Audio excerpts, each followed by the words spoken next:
Президент Сооронбай Жээнбеков тарабынан жүргүзүлгөн Кыргызстандын тышкы саясаты эксперттер тарабынан улуттук кызыкчылыктарды коргоого багытталган, тең салмактуу, стабилдүү жана принципиалдуу деп бааланууда.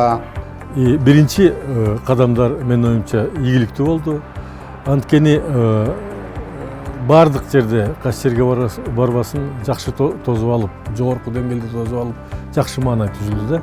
Эксперттер Сооронбай Жээнбековдун тышкы саясаттагы ишмердүүлүгү эки тараптуу, көп тараптуу форматта да мазмундуу жана жемиштүү болгонун белгилешет. Ал келечектеги мамилелерге, кызматташууларга жакшы жол сала алды. Сооронбай Жээнбеков мамлекеттик, расмий жана жумушчу сапарлары менен Россия, Өзбекстан, Казакстан, Тажикстан, Түркия, Кытай Эл Республикасы жана Түркменстанда болду. Ошондой эле Брюссель шаарында Европалык институттарга визит жасады.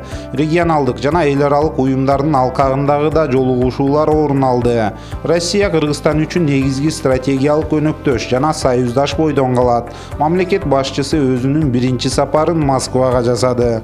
Твердо намерены, нацелены укреплять наши взаимоотношения, наше союзничество и стратегическое партнерство. Москвадан кийин өлкө башчысы Минскиде Жаматтык коопсуздук келишими уюмунун коопсуздук кеңешинин жыйынына катышты. ЖКК саммити биздин президенттин бул уюмга мүчө мамлекет башчылары менен биргелешкен биринчи иш-чарасы болду. Ал жактан Кыргызстандын президенти Сооронбай Жээнбеков Казакстандын президенти Нурсултан Назарбаев менен жолугушту. Мамлекет башчылары эки тараптуу мамилелердин келечек пландарын талкуулашты. Ал учурда кыргыз-казак чек арасындагы кырдаалды жөнгө салуу боюнча маселелери курч эле. Биз болгон проблемалар боюнча көп нерсени сүйлөштүк. Анан чечимге келдик. Ошол жана жол картасы бар. Эки өкмөт азыр иштеп атат. Барлык шаруаны артта таштап, казак менен кыргыздын арасындагы жагдайды түзөтөт болгонду келиштик. Айрым эксперттер бул жолугушууларды Кыргызстан президенти Сооронбай Жээнбековдун тышкы саясаттагы биринчи ийгиликтери деп аташат.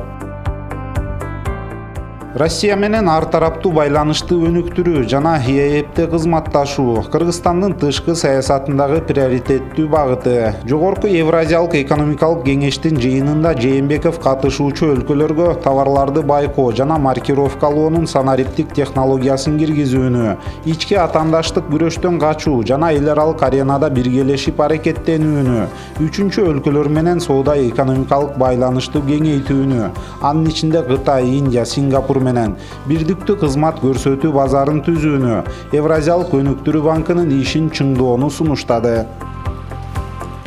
Сооронбай Жээнбеков региондогу өлкөлөрдүн позицияларынын бирдиктүү макулдашуусун, саясий диалогдун чыңдалышын, ошондой эле бардык чөйрөлөрдө кызматташууну өнүктүрүү багытын колдойт. Кыргызстан бирдиктүү коопсуздук мейкиндигин калыптандырууну жана чөлкөмдөгү тынчтык менен туруктуулукту кармоо боюнча биргелешкен аракеттерди кубаттайт.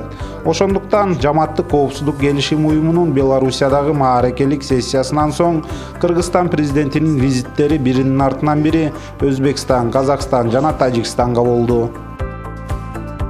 Жакынкы өлкөлөргө болгон сапарын президент Жээнбеков Өзбекстандан баштады. Сүйлөшүүлөрдүн жыйынтыгы соода экономикалык жана маданий гуманитардык байланыштарды чыңдоо жана кеңейтүү. Эң башкысы тараптар чек араларды делимитациялоо жана демаркациялоо маселесиндеги орток пикирге келишти. Кыргызстан менен Өзбекстандын ортосунда өз ара түшүнүшүү жана башкысы өз ара ишеним пайда болду. Бул документтердин бардыгы бир тууган өлкөлөрдүн калкы ынтымак жана бакубатчылыкта жашоону кааларынан кабар берет.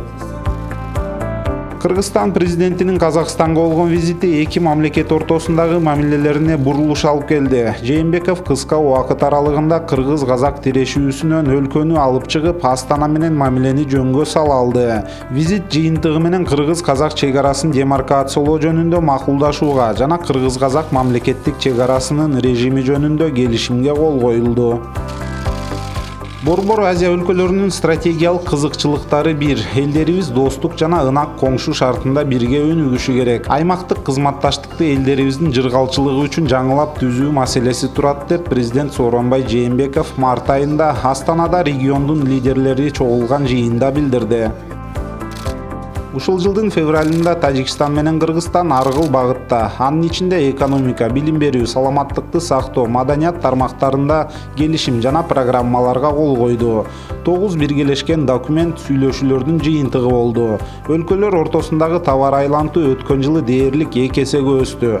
Кызматташуунун келечектүү багыттары катары тоо кен, жеңил жана тамак аш өнөр жайын, айыл чарба тармагын айтса болот. Сооронбай Жээнбековдун Түркияга болгон расмий визитин эксперттер ийгиликтүү деп аташты. Түркия Кыргызстандын ишенимдүү өнөктөшү. Эки өлкөнүн тең товар айлантууну жылына 1 миллиард долларга чейин көтөрүүгө потенциалы бар. Сүйлөшүүлөр жана жолугушуулар конструктивдүү негизде өтүп, эки тараптуу кызматташуу боюнча бардык актуалдуу маселелерди деталдуу талкуулоого мүмкүнчүлүк болду. Тараптар кызматташууга, айрым биргелешкен долбоорлорду жандантууга, колдоого даярдыгын билдиришти. Президент Сооронбай Жээнбеков эки тарапка пайдалуу кызматташтыкты чыгыш менен эле эмес, батыш, негизинен Европа Союзу менен да жолго коюу ниетинде. Брюсселде президент Жээнбеков Евросоюздун жогорку жетекчилери менен сүйлөшүүлөрдү жүргүздү. Кызматташуунун көп багыттары боюнча өз ара түшүнүшүү менен жана ырааттуу кызматташууну өнүктүрүү боюнча жылыштар бар. Кыргыз Республикасы бүгүнкү күндө жакынкы кошуна Кытай Эл Республикасы менен кызматташууну жаңы стратегиялык деңгээлге чыгарды. Кытай менен кызматташуу аркылуу экономиканын өнүгүүсүн, технологиялык жаңыланууну камсыздоо зарыл. Кытайга болгон мамлекеттик визит дагы ийгиликтүү деп бааланат.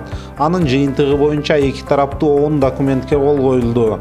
Документтердин бирине ылайык Кыргызстанга 600 миллион юань же 100 миллион долларга жакын гранттык каражат берилет. Башкача айтканда, ал кайра кайтарылбайт. Каражат Бишкектин жолдорун жакшыртууга жана фитосанитардык лабораторияларды курууга кетет. Маанилүүсү биргелешкен декларация. Кытай тарап Кыргызстанда экономикалык өнүгүү байкалып, жашоо деңгээли өсүп, эл аралык аброю бекемделип жатканын белгиледи. Үстүбүздөгү жылдын июнунда өткөн Шанхай кызматташтык уюмуна мүчө мамлекет башчыларынын саммитинде тараптар узак мөөнөттүү кызматташуу тууралуу макулдашышты. Жакынкы 4 жылга соода көлөмүн көбөйтүү жана экономиканын башка тармактарын активдүү өнүктүрүү план коюлду. Августта Кыргызстан менен Түркмөнстандын президенттери Жээнбеков менен Бердымухамедов сүйлөшүүлөр жыйынтыгы боюнча стратегиялык кызматташтык, өлкөлөр ортосундагы достук жана ишеним жөнүндө декларацияга кол коюшту. Кыргызстандын президенти кол коюлган бул документти эки өлкө ортосундагы мамилелердин жаңы барагын ачкан тарыхый окуя деп атады. Эки тарап тең энергетика жана транспорт тармагында кызматташууга даяр. Түркмөнстанга болгон мамлекеттик сапарынын алкагында Жээнбеков аралды сактоо эл аралык фондунун уюштуруучулары болгон мамлекет башчыларынын саммитине катышты. Бириккен Улуттар уюмунун башкы ассамблеясы дүйнөлүк көчмөндөр оюнунун маданият аралык диалогду илгерилетүүгө, социалдык ынтымакты, тынчтык жана өнүгүүнү бекемдөөгө кошкон салымын тааныды.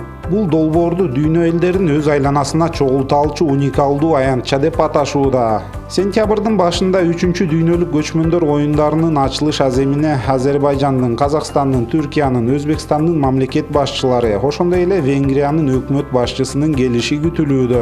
Ушундай чоң деңгээлдеги жетекчилер келип аткан бул жакшы жышаан. Анткени биздин президентке, биздин мамлекетке, биздин элибизге кызыктар болуп, мамилени түзгөнгө, жеке мамилесин оңдогонго дүйнөлүк практикада лидерлер сүйлөшөт, макулдашат, келишимдер түзүлөт. Ошол келишимдерди, ошол сүйлөшкөн сөздөрдү ишке ашырыш бул дипломаттардын иши. Учурда Кыргызстан улуттук кызыкчылыктарды бекем карманып, бардык чет элдик өнөктөштөр менен тең ата диалог жүргүзүүдө. Президент салмактуу жана көп вектордуу тышкы саясатты жүргүзөөрүн көрсөттү. Эксперттер белгилешкендей, Жээнбеков тышкы саясатта күтүлбөстүктөргө жана олку-солкулуктарга жол бербейт. Мамлекет башчыбыздын аракеттери активдүү мүнөзгө ээ. Анын тышкы саясаттагы бүтүндөй идеологиясы тышкы саясий ишмердүүлүккө динамика берүүгө багытталат.